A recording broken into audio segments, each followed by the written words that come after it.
Hello, and welcome to episode 35 of the Belt Falls Surge Focus on Talent podcast. I'm your host, Ron Laneve. Today's guest is another great example of taking the road less traveled. She has a background in creative design, communications, and marketing.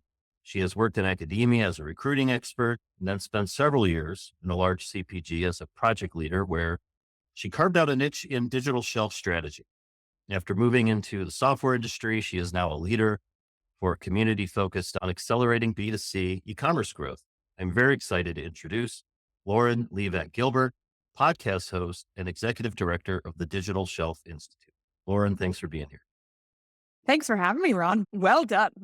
One of the streams we got together was to talk about, the nonlinear career path. Could you walk us through from your start and how that progressed from working in recruiting to working at J&J and then into software, et cetera? This is one of the reasons why I was so excited about your podcast because I talk about nonlinear career paths a lot. I think it's more the norm than anything else, but people don't necessarily talk about it. I always like to start by saying my major in college had absolutely nothing to do with what I'm doing now. I was a dance and journalism major. So I was a ballerina for many years.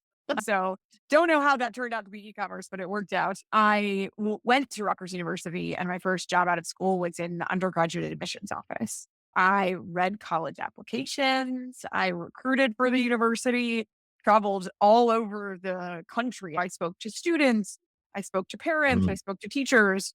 It was really about finding the right fit for the university.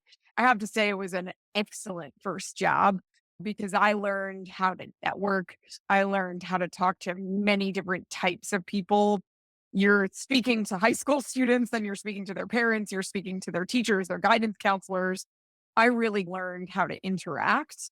I had a lot of opportunities to do some really broad public speaking during that period, which helped me hone those skills as well, because I would have to speak to auditoriums of students and parents. So I started as a recruiter and then I worked in the communications and marketing department.